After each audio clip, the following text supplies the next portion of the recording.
আজকে আমার রান্নাঘরে থাকছে খুব চেনা পরিচিত একটি রান্না ঘরোয়া পদ্ধতিতে ঘরোয়া উপকরণগুলোকে দিয়ে।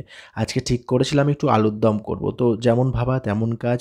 তার জন্য আলুগুলোকে একটু মানে মিডিয়াম সাইজের যে আলু রয়েছে চন্দ্রমুখী আলু, সেই আলুগুলোকে একটু গোল, গোল করে ২ টুকরো করে কাটলাম।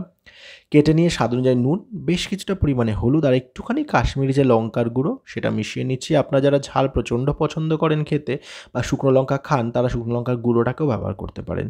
আমি এখানে শুকনো লঙ্কার গুঁড়োর জায়গায় কাশ্মীরি লঙ্কার গুঁড়োকে অ্যাড করলাম একটু লাল, লাল হওয়ার জন্য, ভাজলেও বেশ দেখতে ভালো লাগবে। তো আর একটু স্বাদটা আমার মনে হয় একটু পরিবর্তন হয়, বেশ খেতে ভালো লাগে আরকি। তো যাই হোক সমস্ত কিছু ভালো করে মাখিয়ে নিলাম। পাশাপাশি আমি ওভেনে একটা কড়াই বসিয়ে দিয়েছি, কড়াইতে দিয়ে দিয়েছি বেশ কিছুটা পরিমাণে সর্ষের তেল। আমি কিন্তু পুরো রান্নাই সর্ষের তেলেই করব আর আমার রান্নাঘরে রান্না কিন্তু সর্ষের তেলেই হয়। তো সাদা তেলটা খুব একটা ব্যবহার করি না। তো যাই হোক সর্ষের তেল দিলাম। আজকে আলুর দমটা বেরেস্তা দিয়ে করব পেঁয়াজের। তো পেঁয়াজগুলোকে একদম মানে ঝুরঝুরে করে কেটে নিয়েছিলাম। সেগুলো খুব ভালো করে ধুয়ে নিলাম, জল ঝরিয়ে তেলটা ভালো করে গরম করে ফ্লেমটা একদম কম করে পেঁয়াজ দিলাম। একটু নাড়াচাড়া করে একটু চিনি দিলাম। আমি একটা ছোট্ট ইউটিউবে একটা ভিডিও দেখেছিলাম।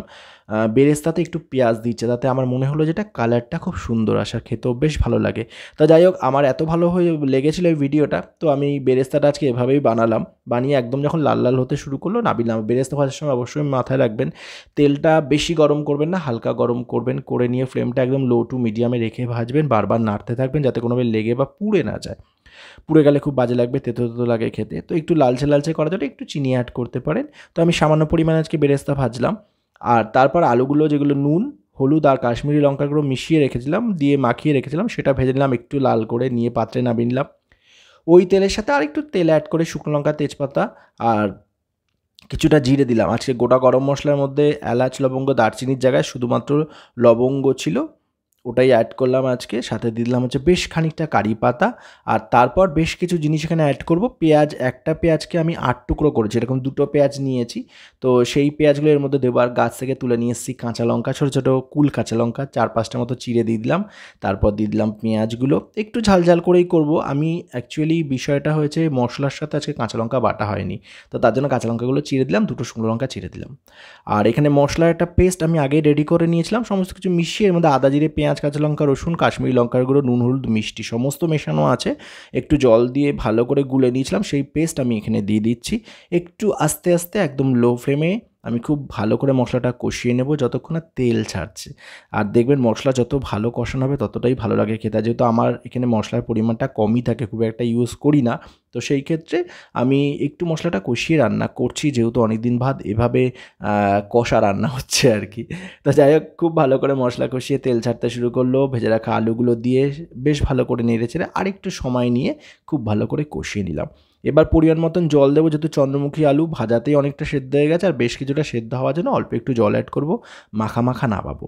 তো এখানে মোটামুটি দেখুন তেল ছাড়তে শুরু করেছে আলুগুলো ভাজার মানে কষানোর পরে। এবার জল দিয়ে দিচ্ছি। আপনারা চাইলে না একটু গরম জল অ্যাড করতে পারেন, তাতে কিন্তু স্বাদ ভীষণ ভালো আসে। আর এখানে আমি গরম জল না এমনি জলই ব্যবহার করছি, কারণ যে পরিমাণে গরম পড়ে গেছে আমি আর জল আর গরম করলাম না। ঘরে তো জল রাখলে গরম হয়ে যাচ্ছে। তো যাই হোক মজাই করলাম। হালকা যে ঘরের যে জলটা যেটা আমরা খাই পানীয় জল, সেটাই আমি এখানে অ্যাড করে দিলাম। দিয়ে বেশ কিছু সময় ফুটিয়ে নেব। ফুটিয়ে যখন সেদ্ধ হয়ে যাবে খুব ভালো করে আর শুকিয়ে আসবে তখন নামাবো। আর নামানোর পরে পেঁয়াজের যে বেরেস্তা সেটা অ্যাড করবো। এখানে দেখুন খুব ভালো করে হয়ে গেছে এটা, আলুগুলো একদম ভালো সেদ্ধ হয়ে গেছে, খুব ভালো মাখা, মাখা হয়েছে। এবার গ্যাসের ফ্লেমটা বন্ধ করে দেবো। বন্ধ করে দিয়ে একটু ঠান্ডা করে নিয়ে একটা পাত্রে নামিয়ে নিচ্ছি। নামিয়ে নিয়ে উপর থেকে দিয়ে দেবো পেঁয়াজের বেরেস্তা, দিয়ে পরিবেশন করব। আপনারা চাইলে এটা মানে এই আলুর দমটা লুচি, রুটি, পরোটা বা সাদা ভাতের সাথে বা ফ্রাইড রাইসের সাথেও কিন্তু অসাধারণ লাগে। আমার খুব ইচ্ছে ছিল আজকে লুচি করব, কিন্তু এত গরম দেখে লুচিটা খেতে আর মানে ইচ্ছে করলো না। একটু ভাতই বসিয়েছিলাম সাদা ভাত, সেই ভাত দিয়ে আজকে পরিবেশন হবে। তো খুব সহজ পদ্ধতিতে কম সময়ে এই বেরেস্তা দিয়ে আলুর দম কেমন লাগলো জানতে ভুলবেন না। ভালো থাকবেন, সুস্থ থাকবেন, সাবধানে থাকবেন। আর এই ঘরোয়া রান্নাগুলো যদি পছন্দ হয় আপনাদের, তাহলে অবশ্যই চ্যানেলটিকে সাবস্ক্রাইব করে পাশে থাকবেন। আর ফেসবুক পেজ থেকে দেখলে অবশ্যই ফলো করে দেবেন।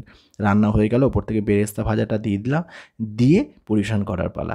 আজকে এতটুকুই, দেখা যাচ্ছে খুব তাড়াতাড়ি নতুন পর্বে বেশ কিছু রান্না নিয়ে। টাটা।